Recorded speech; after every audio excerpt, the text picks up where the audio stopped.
अस्सलाम वालेकुम क्लास 9। उम्मीद है आप सब लोग खैरियत से होंगे। आज हम करेंगे 1.2 के question number 6 and last part को। ये हमारा लास्ट पार्ट है और लास्ट क्वेश्चन है इस एक्सरसाइज का। इसके बाद नेक्स्ट वीडियोस में इंशाल्लाह 1.3 स्टार्ट करेंगे। तो क्वेश्चन नंबर 6 के पार्ट 1 एंड 2 दोनों सोल्व करेंगे। हमारे पास क्वेश्चन है verify that if A equals to A की भी है value and B equals to B की भी। और देन उसने हमें दो पार्ट्स बना के दे दिए हैं कि ए ट्रांसपोज का होल ट्रांसपोज फाइंड करना है और बी ट्रांसपोज का भी होल ट्रांसपोज फाइंड करना है। तो सबसे पहले ट्रांसपोज के लिए मैंने आपको कुछ टर्म्स बताई थी कि प्रीवियस वीडियो में भी आपको टर्म्स बताई थी कि ट्रांसपोज उस तरह फाइंड करते हैं कि interchanging of rose and columns, यानी रोज को कॉलम्स में चेंज करना और कॉलम्स को रोज में चेंज करना। तो यहाँ पर हमारे पास कुछ ऐसा है कि ए ट्रांसपोज का होल ट्रांसपोज इक्वल्स होगा हमारे ए की वैल्यू के। उसने हमें कहा है जी कि इस ए का ट्रांसपोज लें, ठीक है, और फिर उसका जो आंसर आएगा उसका दोबारा ट्रांसपोज लें और वो ट्रांसपोज हमारे इस वैल्यू के इक्वल होना चाहिए।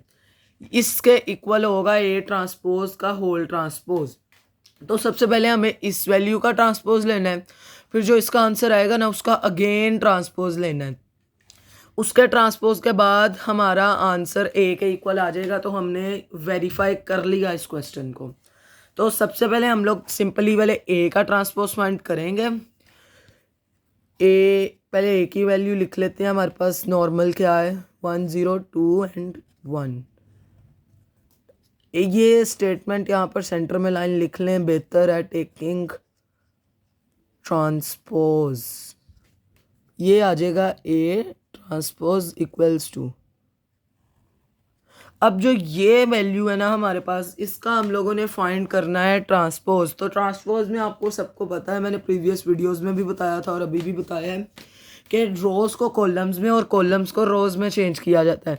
तो ये एक रो है, ये एक रो है, ये कॉलम और ये कॉलम। पहले हम ये रोज़ जो हैं उन्हें करेंगे अपने उसमें, पहले हम कॉलम्स को करेंगे अपने रोज़ में 1 एंड 0 और 2 और 1। ये हम लोगों ने ए का ट्रांसपोज फाइंड किया और हमने ना इसका फिर से ट्रांसपोज फाइंड करना है। तो उसके लिए हमारे पास इसी अमाउंट को नीचे इसी ट्रांसपोज के लिए नीचे एक लाइन लिखनी है, अगेन टेकिंग ट्रांसपोज, यानी कि इस वैल्यू का दोबारा से ट्रांसपोज फाइंड करना है। तो होल में ही लिखेंगे, इस तरह आप लिखेंगे A transpose equals to transpose का होल। तो अब ये जो है ना इसका ट्रांसपोज होगा, तो ये रोज जो है ना ये कॉलम्स ये इंटरचेंज हो जाएंगे। तो ये आएगा 1 2 0 एंड 1। यही हमारा फाइनल आंसर है और आखिर पे बस एक लाइन लिख दीजिएगा हैंस ए ट्रांसपोज का होल ट्रांसपोज इक्वल है हमारे ए के। और हमने इस क्वेश्चन को वेरीफाई कर लिया। ये आप देख सकते हैं किस तरह बहुत आसान तरीके से इसे मैंने किया है। आपको मैं एक दफ़ा दोबारा समझा देता हूँ। ऊपर उसने हमें क्वेश्चन दिया हुआ है ए ट्रांसपोज का होल ट्रांसपोज फाइंड करना है और इक्वल होगा हमारे नॉर्मल ए के। और अमाउंट भी हमें दी हुई है कि हमारे पास क्या है।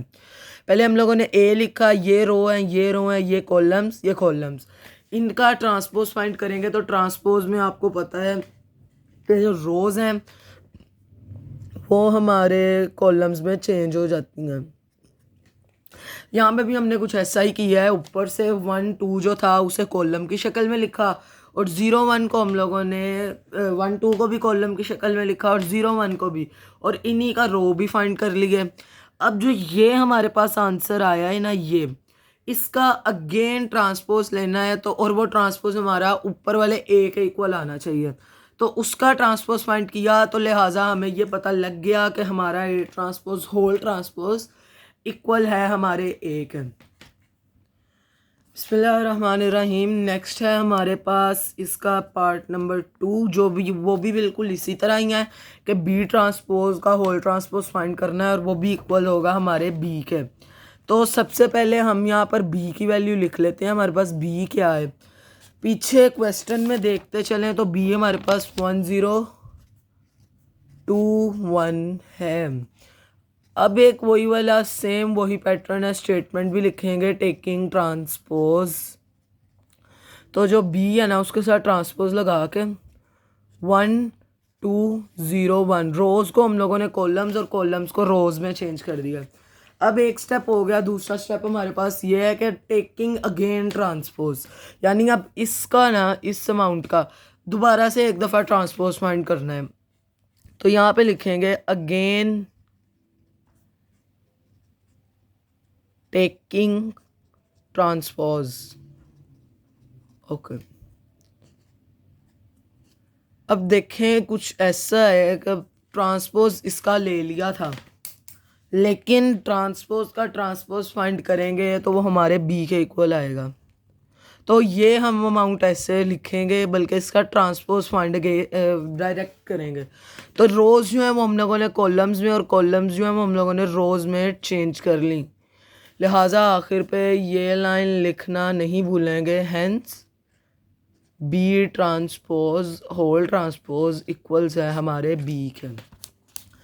इसमें भी अब आपको समझाता चलूँ कि पहले हम लोगों ने सेम उसी तरह बी की वैल्यू लिखी, उसके बाद उसका हम लोगों ने ट्रांसपोज फाइंड किया, यानी उसके रोज़ को हम लोगों ने चेंज किया, इंटरचेंजिंग कर दी कॉलम्स में, और फिर उसके ट्रांसपोज का अगेन ट्रांसपोज फाइंड किया। तो हमारा बी ट्रांसपोज होल इक्वल आ गया बी के।